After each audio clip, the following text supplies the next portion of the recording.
After 6 people lost their lives at the Covenant Elementary School in Nashville last week. Stephanie Sy reports on the calls for action. More than 1,000 students in the Nashville area walked out of their schools yesterday at 10:13 a.m., the same time the shooter opened fire at Covenant Elementary a week earlier. They marched to the Tennessee state capitol to call for stronger gun laws. Since last week, demonstrators have convened at the Capitol, even entering the building to shout, "Save our kids," and grab the attention of lawmakers.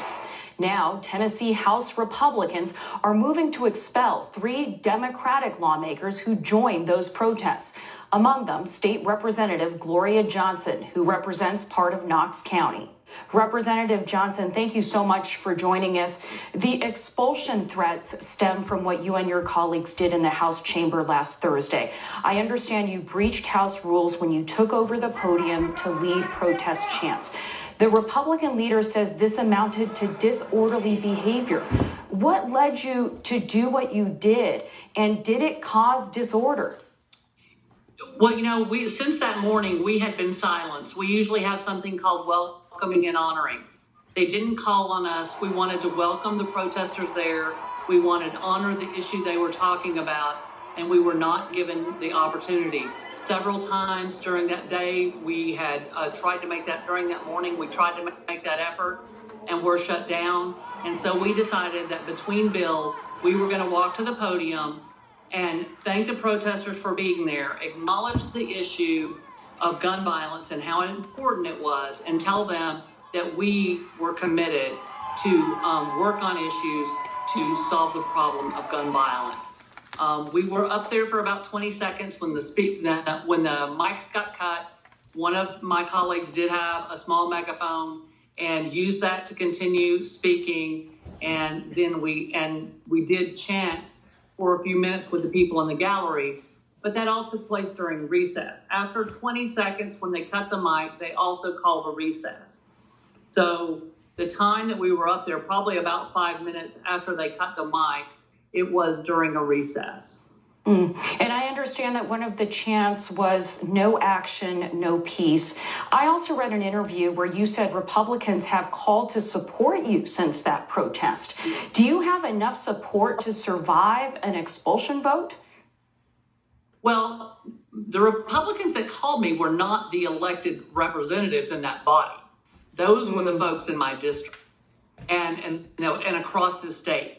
Because overwhelmingly in my district, more than 50% of Republicans support gun sense measures like red flag laws and safe storage laws. Republicans in my district a majority of Republicans in my district are calling for solutions to gun violence, and they support measures to limit weapons, and certainly limit weapons for people who are a danger to themselves or others. When it comes to the safety of schools, Republicans say they are taking action. Governor Bill Lee is proposing, for example, allotting $140 million for school resource officers, $20 million for public school security improvements, $7 million for private school security, as well as mental health liaisons in schools. Why do you, Representative, think that is not enough to protect children from gun violence? We need to prevent the guns from getting to the schoolhouse door. He's just talking about dealing with them once they're there, where people are at risk of being hurt. He didn't mention guns in any of his solutions. And the reality is, one of our members, our leader, actually said, well, I'll put a tank at every school if that's what it takes. We don't need to harden our schools and make them look like prisons.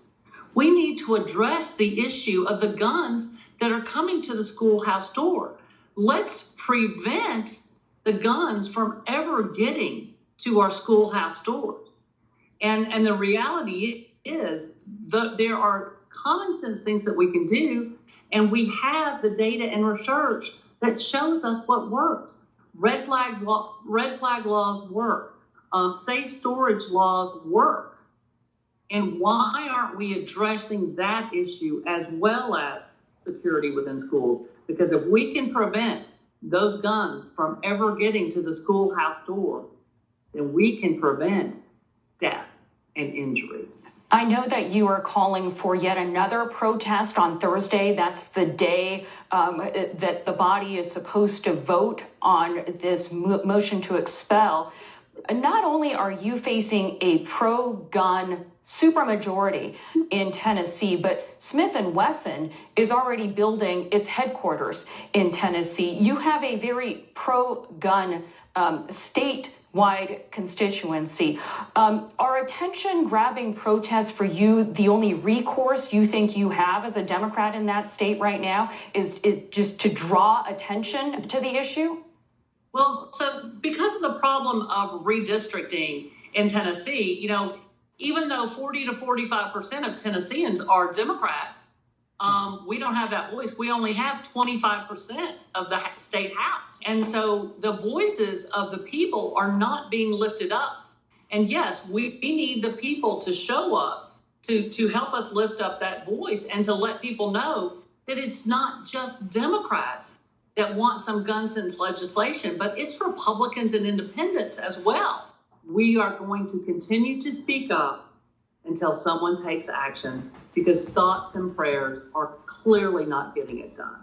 Representative Gloria Johnson joining us from Nashville. Thank you so much. Absolutely. Thank you.